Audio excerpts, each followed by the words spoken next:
But today I'm going to talk to you of Tata Chemicals, a company which really has commodity products, but which really has changed over the last 4 or 5 years into a very, very dynamic company.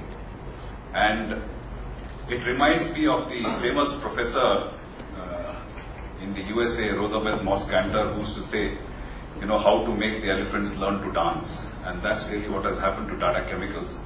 And I'm here to tell you that story today. Let me start by just giving you a very brief on what the Tata Group is and where Tata Chemicals fits into its strategy. Just one slide on that.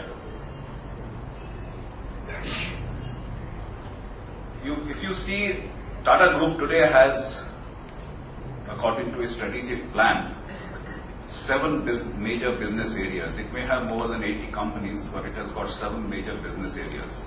You see IT and communications, software, telecom, automation and control systems on the extreme left. So you will have TCS and others there. You have engineering in automobiles, auto components, air components, which is Tata Motors. You have services in terms of hotels, insurance, international trade. And here you have Indian hotels, you've got Tata International, etc. You've got materials, which is Tata Steel. You've got consumer products in terms of beverages, watches, retailing, so you've got Titan. You've got energy, which is Tata Power. And you've got chemicals and fertilizers, that is basic chemicals, fertilizers and pesticides, and that's Tata Chemicals and Rallis. This gives you a brief summary of where Tata Chemicals stands in the Tata Group. And the year ended financial year 0405. We had assets of 68,000 crores. We had sales of almost 80,000 crores. PAT of 7,945 crores. Net foreign exchange earnings 7,634 crores. And the number of employees was 215,873. So that's quite large. Coming straight into Tata Chemicals, we have a pan-India presence. If you look again at the extreme left, you see Mithapur plant near the Gulf of Kutch, where we produce in perhaps one of the largest single-site soda ash manufacturing plants, 875,000 tons of soda ash. From the same place where we have approximately about 36,000 acres of either owned or leased land or salt pans, we produce 500,000 tons of vacuum salt. And we have a cement plant, which basically is for environmental as well as for, using waste utilization arising out from the soda ash plant of 400,000 metric tons of cement. The market being essentially Gujarat for cement. We have adequate and captive limestone and salt resources. Now, coming up to the north, about 4 hours drive from Delhi, is the state-of-the-art urea plant. It's really state-of-the-art because it's one of the best in the world. And the energy efficiency is again one of the best in the world.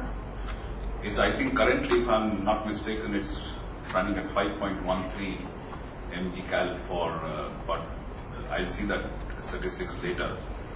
And here we have 864,000 metric tons of urea and 445,000 metric tons of ammonia.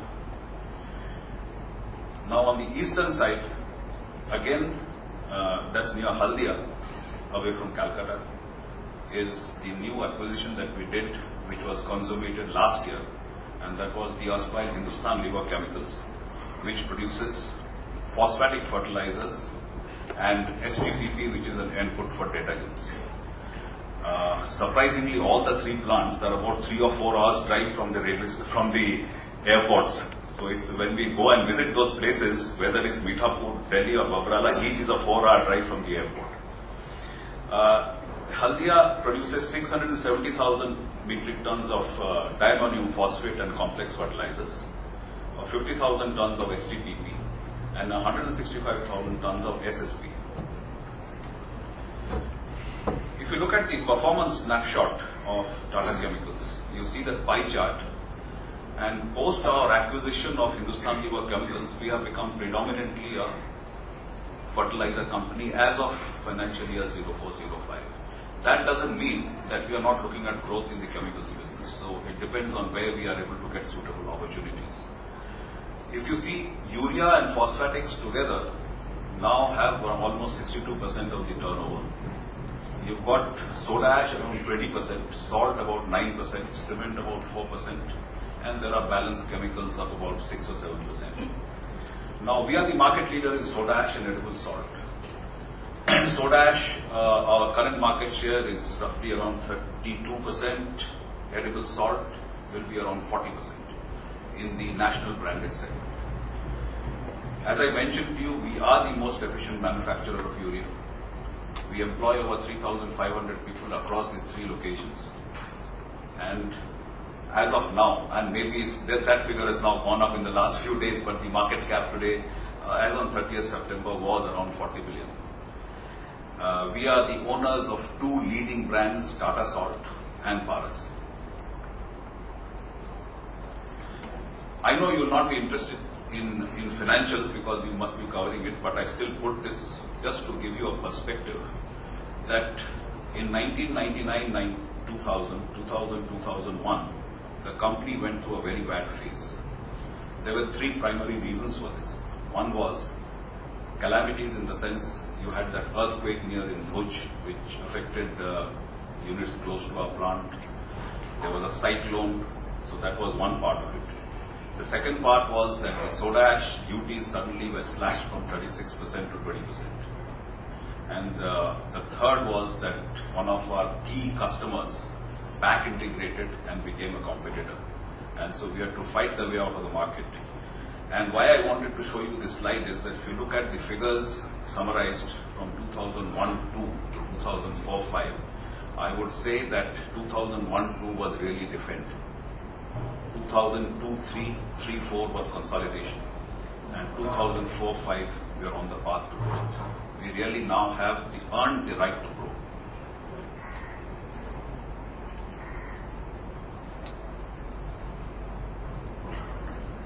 Segmental overview of soda ash. We have a global demand of 47 million tons. China now has overtaken USA and has 10 million tons as against USA's 9. Production, 73% is synthetic and 27% is natural. Now let me just explain to you the difference between the two. One is you produce through a process of manufacture synthetic soda ash. Natural soda ash, which is mainly produced in the United States and in the Africa.